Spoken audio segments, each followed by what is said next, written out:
Welcome to this episode of Fantasy Baseball Picks and Bets presented by Prize Picks on the Mayo Media Network.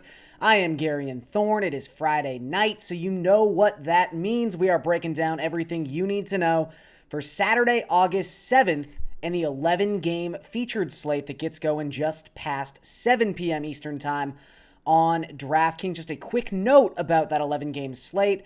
The Blue Jays-Red Sox game on that slate is a 7-inning game. It is the second leg of a doubleheader on Saturday, so just make sure you note that when thinking about stacking opportunities between two of the better offenses in the American League. Okay, before we get any deeper into that or talk about some best bets on the DraftKings Sportsbook, let's talk about Prize Picks. As you guys know, if you head on over to prizepicks.com, use the promo code MMNMLB, you can have your first deposit matched up to $100. We've been having a pretty good week on Prize Picks. Let's keep it going. And let's actually use someone I've already used this week in a similar spot. Franmil Reyes of Cleveland to go over 7.5 fantasy points. I like the over. You're looking at Tyler Alexander starting this game for the Tigers. In Alexander's last 4 starts, he's faced 55 right-handed batters. Those batters have combined for a .432 WOBA and have only struck out in 10.9% of their plate appearances. If Franmil Reyes, who has almost a 900 career OPS against left-handed pitching, is going to make contact, it's going to be loud contact. Almost a fifth, 20% of his batted ball events this season have been barrels. So if you've got a contact-oriented, struggling left-handed pitcher taking the mound, and Franmil Reyes is going to get 2 or 3 plate appearances against this guy, I'm going to take the over with Franmil Reyes. Similar struggling pitcher motif here. Let's go with Yoan Moncada to go over 6 fantasy points for our second play of the day on Prize Picks. I know, Moncada is in the midst of a pretty nightmarish slump right now. He was 0 for 15 to begin August. He finally got a hit on Friday night, but it's not like it was all that great a final stat line. So that's why this number is as depressed as it is, all the way down at 6. But this matchup is just so tantalizing against Adbert Alzolay. Alzolay can just not get left-handed batters out. I'm not even exaggerating. The numbers are astounding. So, for the season as a whole, lefties have a .424 WOBA off of Alzolay. In his last 9 starts, he has faced 97 left-handed batters. Those plate appearances have gone to the tune of an .893 slugging percentage. Lefties in his last 9 starts are averaging 6.6 home runs per 9. I had to triple check those numbers because I did not believe that's how bad they were. But Alzolay, his kryptonite, his absolute kryptonite is left-handed batters. Unfortunately, of the White Sox options we have on Prize Picks, the only guy who can hit from the left side of the plate is Yoan Moncada. So I'm completely dismissing the struggles. I'm completely focusing on the splits.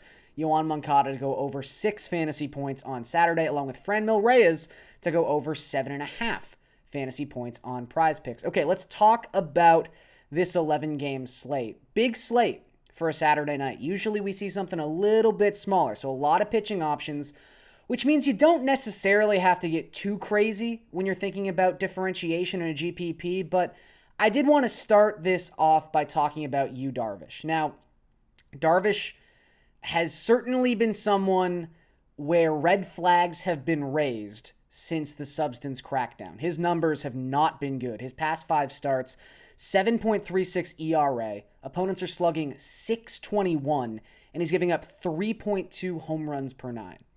Rough stuff. Not really the kind of stat line or the recent track record that you would want for a guy who's $10,100. But guess what?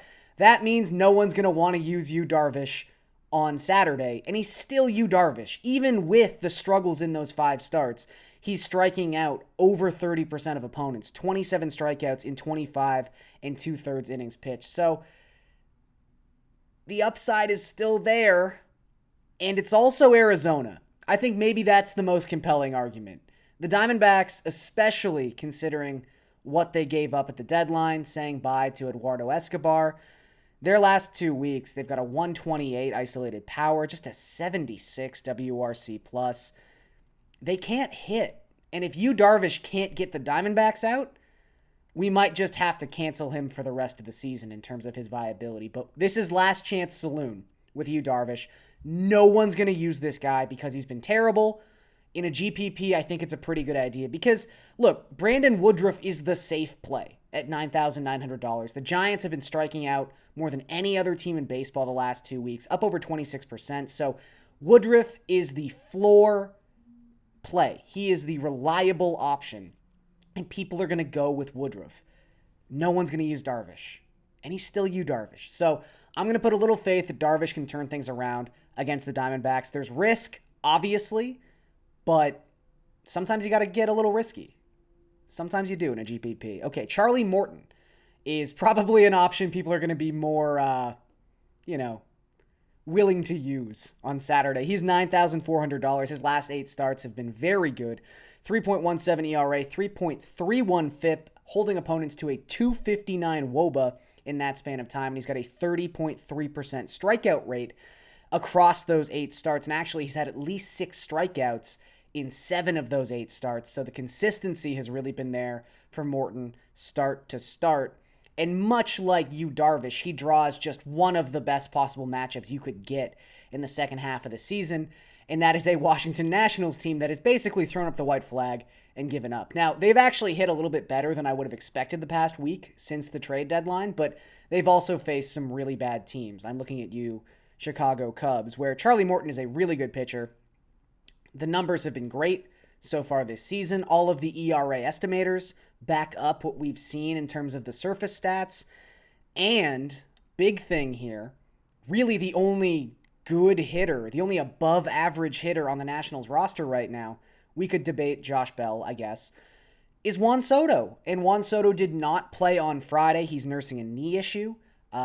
He got that running the bases on Thursday. If you're the Nationals, you're really being careful with someone like Juan Soto right now. I wouldn't be surprised if he's not in the lineup again on Saturday. And that Nationals lineup, when you take Juan Soto out, starts to look really bad. It was already bad, but really bad. Just a little extra bad. So if there's no Juan Soto, I think Charlie Morton is probably my favorite play on this slate at 9,400. Again, that 30.3% strikeout rate his past 8 starts, that is just a level of upside that you don't get a lot of, especially below 10K. Okay, let's go way down the board to a value play. Austin Gomber, $6,600. I actually think this game between the Marlins and the Rockies is going to be a place where a lot of people might try and go to save some money at pitcher, even though it's at Coors Field, because you've got Gomber at 6.6, and you've also got Jesus Luzardo at 6,500. He looked all right in his first start with the Marlins. The control issues, the walks, that's still kind of plaguing him. I don't know if I would trust him at Coors Field, but Gomber's done enough for me to, trust is a strong word, but to like him on Saturday. He's got a 1.98 ERA at home so far in 2021. He's holding opponents to a 240 WOBA at Coors Field. Yes, the BABIP is ridiculously low. The FIP says that he's pitched just as well on the road as he has at home. He's just getting a little bit lucky. Still, he's had success at Coors Field. He's pitched well there. He's going to come into this game confident. And again, the Marlins, like the Diamondbacks, like the Nationals, they can't hit. It doesn't matter if they're at Coors Field. They just can't hit. Coming into Friday's slate, since the All-Star break, the Marlins, 24% strikeout rate, just an 89 WRC plus. That is the second lowest mark in the National League in that span of time. So Gomber, really cheap. Not someone who's probably going to get 30 DraftKings points, even in a perfect world. But at 6,600, he can reach 3x value just by getting to 20 DraftKings points, which I think he can do against the Marlins. Okay, let's talk some stacks. We're going to start with the obvious one and then maybe try to circumvent the norm, make up for that with the second stack. But we have to talk about the Reds. The Reds offense has been incredible the past 2 weeks, and they're adding pieces. They got Nick Castellanos back on Thursday. They got Mike Moustakas back on Friday. This is now a complete Reds team, and they demolished the Pirates on Friday night. I think we see a similar script against Mitch Keller at Great American Ballpark on Saturday. Oh my God, Mitch Keller at Great American Ballpark. That is a DFS dream right there. Mitch Keller, 380 WOBA to opponents so far this season, has a 6.05 expected ERA. So this is a really tough team to stack like the top 4 guys because they're just so expensive. You've got Winker up over 6K. You've got Moustakas up over 6K. You've got Votto up over 6K. But you've got Jonathan India batting leadoff, and he's been incredible since the beginning of July. He's relatively affordable for a leadoff hitter in a spot where the run expectancy is going to be so high. Farmer, who's been on fire since the beginning of June, and he comes in at a relatively reasonable price as well. And then the pricing algorithm really hasn't adjusted for Nick Castellanos since he got hurt, so he's still relatively cheap as well on Saturday. So maybe you only get one of those 6K guys, but there's enough other pieces in the top half, top 6 of that Reds lineup that should do really well against Mitch Keller. The cheaper stack, let's go with the Orioles going up against Shane McClanahan. McClanahan's really good. I don't really have anything negative to say about McClanahan, but he is left-handed. And if we've learned anything through the first 4.5 months of this season, it's that the Orioles can hit left-handed pitching. Cedric Mullins has a 154 WRC+. He's 4,800. Trey Mancini, he's 4,900. He's got a 146 WRC+. Pedro Severino, he's 3,700. He's got a 133 WRC+ against Southpaws this season.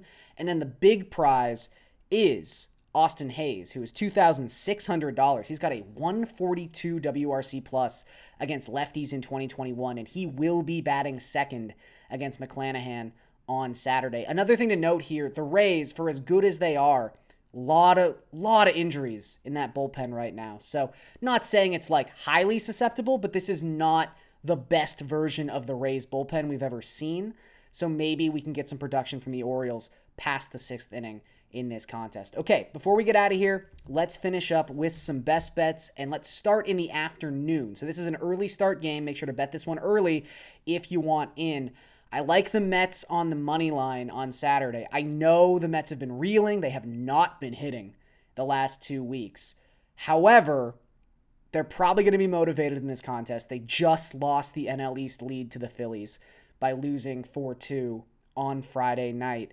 They are minus 115 on the money line, and the pitching matchup to me just seems really advantageous towards the Mets. It's Taylor McGill up against Ranger Suarez. Now, Suarez is actually throwing the ball really well in 2021, but he's done it out of the bullpen. And all of a sudden, he's been converted into a starter, which is, I guess, fine in the long term. But right now, he was able to throw 3 innings in his first start of the season, but that's only because he had to face 9 hitters. He retired all 9. He only used 33 pitches. That's like a perfect world kind of thing. He's probably only going to throw another 2 or 3 innings in this game. And then that's 6 innings, 7 innings of work that the rest of this Phillies bullpen has to cover. The Phillies bullpen since the All-Star break has a 5.13 FIP. That is the 4th highest mark in baseball in that span of time. Conversely, the Mets are 6-2 when McGill starts so far this season, and it makes sense because he's got a 2.40 expected ERA in those 8 starts. So I will lean with the Mets. I will lean with McGill, minus 115 on the money line. Let's also go with the Astros run line at plus 100. The pitching matchup in this game, Luis Garcia against Michael Pineda. 2 guys that really are kind of just moving in opposite directions. I know Garcia's had some rocky outings his past 2 trips to the mound, but those were both on the road. This game's in Houston. Garcia has a 2.24 ERA at home so far in 2021. Pineda, since June 1st, has an ERA over 5, and he's only striking out 14.2% of opponents. You don't want to let the Astros make that much contact. They're already going to make a ton of contact. I mean, Pineda might not even get a strikeout in this game, the way things are trending. So, a lot of batted ball events, a lot of contact. I feel like the Astros are going to be able to rack up some runs. And it's also important to note, the Twins have been the worst run line team in baseball by a wide margin this season. They are the only team that has failed to cover on the run line in less than 40% of their games. That's how bleak it is. There's a wide gap between 30th and 29th when it comes to run line. So I will take the Astros plus 100 at minus 1.5. Go with the Mets at minus 115 as well. And that's going to do it for this episode of Fantasy Baseball Picks and Bets presented by Prize Picks on the Mayo Media Network. I am Garion Thorne, and I will see you guys next week.